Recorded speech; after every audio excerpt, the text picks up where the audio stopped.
स्वागत है दोस्तों मोटर मैथ्स पे। This is the part 3 of a series जिसके अंदर हम कपिल भाई से उनके ओनरशिप एक्सपीरियंस के बारे में बातें कर रहे हैं। 10 साल से वो इस Hyundai i20 को यूज कर रहे हैं। अगर आप और डिटेल जानना चाहते हो तो इस सीरीज के और पार्ट्स को चेकआउट करो। तो यहाँ पे हम कॉन्स इस वाली वीडियो के अंदर कवर करेंगे कि 10 साल में क्या क्या कॉन्स कपिल भाई को पर्सनली फील हुए इस Hyundai i20 के अंदर।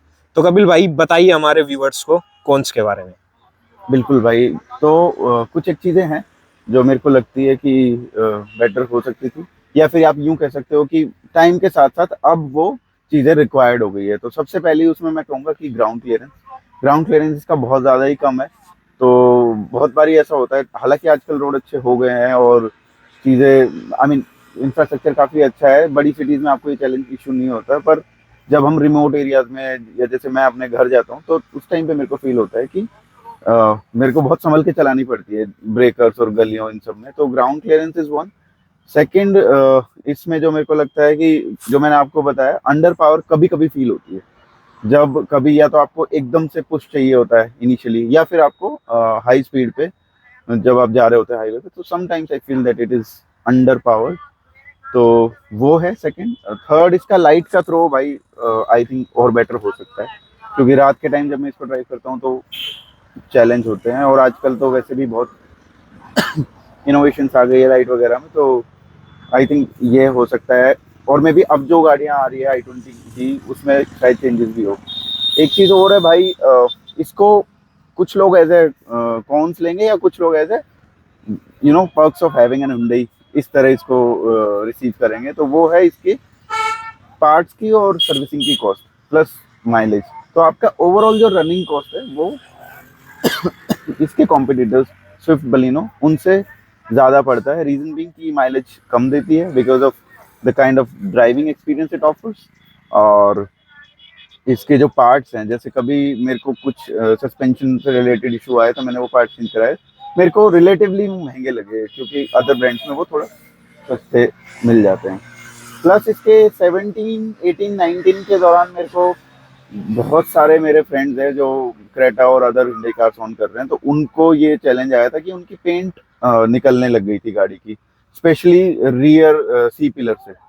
तो आपने देखी भी होगी, कहीं ना कहीं आपको मिल गई होगी कोई Hyundai कार जिसमें आपका पेंट निकला होगा। मेरे में भी आया था, बट मेरे में अब आया है ये। तो आई वोंट से कि बहुत बड़ा कोई कॉन्स है, बट हाँ वो प्रॉब्लम आई जिसकी वजह से मैंने इसकी ना रूफ ब्लैक करा दी। रूफ से? और आप बता सकते हो कहाँ से, मतलब सी पिलर से?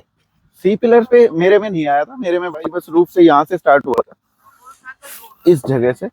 और क्योंकि फिर हमने इसका रूफ, मैंने सोचा थोड़ा ड्यूल टोन हो जाएगा और ब्लैक करा दी, तो वो सफिशिएंट है। हाँ, दिखा है काफी बार।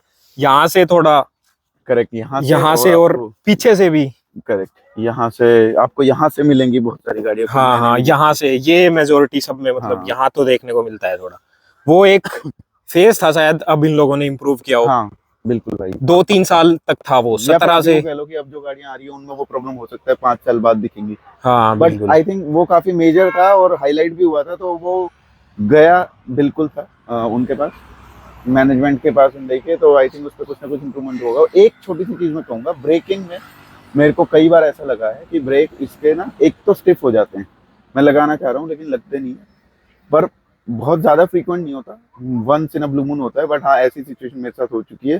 प्लस ब्रेक और बेटर हो सकते हैं। ये मतलब आपको शुरुआत से है या अब जैसे जैसे गाड़ी पुरानी हो रही है तो अब ये ब्रेक का इशू भाई मेरे को शुरुआत से लगा था। मैंने करवाया भी था, कंपनी में भी रिपोर्ट किया था, तो उन्होंने अगेंस्ट उसके कुछ काम भी किया था। बट हाँ, अब मेरे को ये भी पता चला है कि इसके एक मैन्युफैक्चरर थे आनंद ब्रेक्स करके Hyundai के, तो उन्होंने आई थिंक अब उसको शिफ्ट करके किसी और वेंडर को दिया है, और वहां से ये प्रॉब्लम थोड़ी रिजॉल्व हुई है। और इसके बारे में थोड़ा R&D करना पड़ेगा। पर हाँ मेरे को था, और अब मैं तो ब्रेक को रेगुलरली सर्विसिंग कराता रहता हूँ, जो भी रिक्वायर्ड मेंटेनेंस उसका देता रहता हूँ। तो ओवरऑल इट्स गोइंग गुड। हाँ, तो आपने जो कॉन्स में 2 चीजें बताई, एक तो सर्विस कॉस्ट। तो सर्विस कॉस्ट यूजुअली क्या रहती है? सर्विस कॉस्ट भाई, अगर मैं सिंथेटिक ऑयल यूज करता हूँ, क्योंकि मेरी गाड़ी काफी पुरानी भी हो गई है और मेरे को थोड़ा ऑयल का हमें है आइडिया, तो सिंथेटिक ऑयल में यूज करता हूँ। उसमें मेरे को इसकी जो कॉस्ट है सर्विस की वो आ जाती है 7,000 to 7,500। लेकिन अगर वही नॉर्मल ऑयल आप यूज करते हो वही, तो उसमें आपको वही कॉस्ट आ जाएगी 5 to 6,000। अच्छा, और एक और आपने माइलेज का बताया, तो सिटी में क्या माइलेज रहती सिटी है में यही? भाई 10-11, कभी कभार 12। और हाईवे पे कितनी चली जाती है? हाईवे पे अगर आप अच्छा लंबे रन में जा रहे हो तो 15-16, 15-16, इससे ऊपर नहीं जाती ये लास्ट टाइम।